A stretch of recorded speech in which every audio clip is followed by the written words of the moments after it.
بسم اللہ الرحمن الرحیم۔ اس کی ریڑھ کی ہڈی میں کوئی ایسا مسئلہ بنا کہ وہ مکمل طور پر معذور ہو گیا۔ جب معذور ہو گیا تو اس کے بہن بھائیوں نے بھی اس سے منہ موڑ لیا۔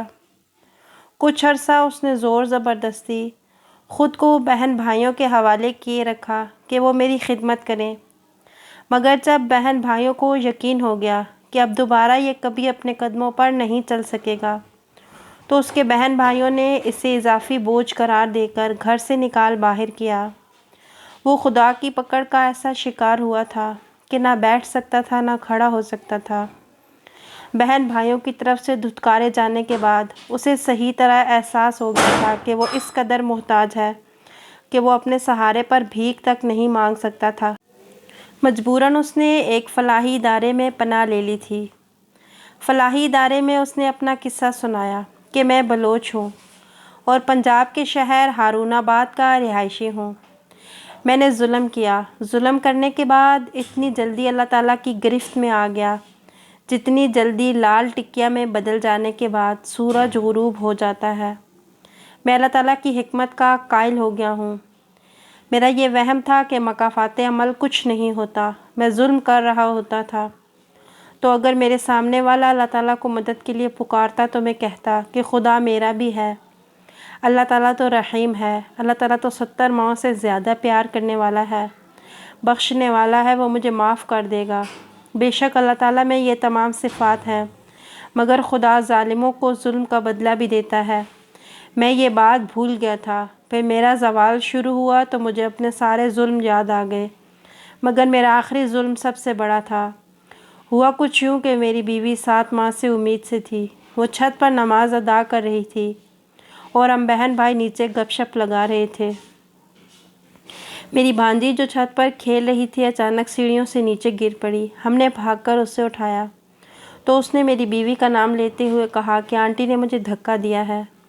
میں بلا سوچے سمجھے چند سالہ بچے کی بات مان کر چھت پر گیا جہاں میری بیوی نماز ادا کر رہی تھی۔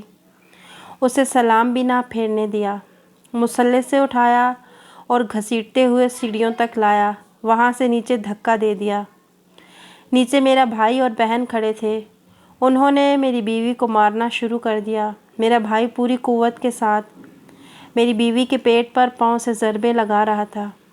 جب میں نیچے آیا تو میری بیوی نے کہا مجھے بچا لو، میرے پیٹ میں تمہارا بچہ ہے، اس معصوم کا کیا قصور ہے؟ وہ اس دنیا میں آنے سے پہلے ہی مر جائے گا، مگر مجھے کوئی رحم نہ آیا اور میری بہن اور میں نے بھی بھائی کے ساتھ مل کر اسے مارنا شروع کر دیا۔ ہم لوگ اسے آؤ دیکھا نہ تاؤ بس مارے جا رہے تھے۔ وہ ہمیں کوکھ میں موجود بچے کے واسطے دے کر زندگی کی بھیک مانگ رہی تھی، مگر ہمارے دلوں میں رحم نہیں آ رہا تھا، یہاں تک کہ زندگی اور پانی کی ایک ایک بوند بھیک میں مانگتے مانگتے وہ مر گئی اور موت کے بعد بھی ہم اسے مارتے رہے۔ میرے ظلم کے محض 2 ماہ بعد ایک دفعہ بارش ہو رہی تھی جس کی وجہ سے چھت ٹپکنے لگی۔ میں چھت پر دیکھنے گیا، کہیں کوئی پانی کے نکلنے والے راستے میں کچرا وغیرہ تو نہیں ہے۔ واپسی پر میرا پاؤں پھسلا اور میں انہی سیڑھیوں سے گر گیا، مگر پھر خود ہی کھڑا ہو گیا، چل کر اندر گیا۔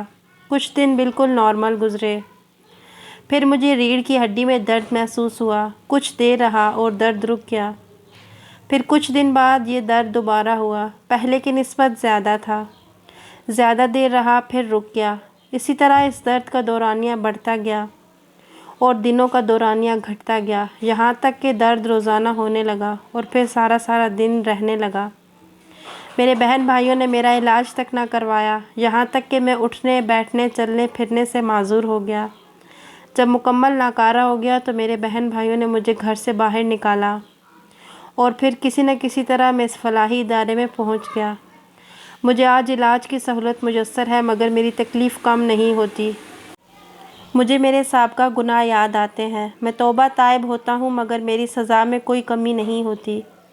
میں اپنی کہانی میں سبق دینا چاہتا ہوں کہ ہر مظلوم کے ساتھ خدا ہوتا ہے اور دوسرا آپ کی بیوی آپ کی عزت اور آپ کا سہارا ہے۔ بہن بھائی یا کسی اور کی باتوں میں آ کر اس پر ہرگز ظلم نہ کریں، بے شک اللہ تعالیٰ کی لاٹھی بے آواز ہے اور اللہ تعالیٰ ظلم کرنے والوں کو دنیا اور آخرت میں اس کا بدلہ ضرور دیتے ہیں۔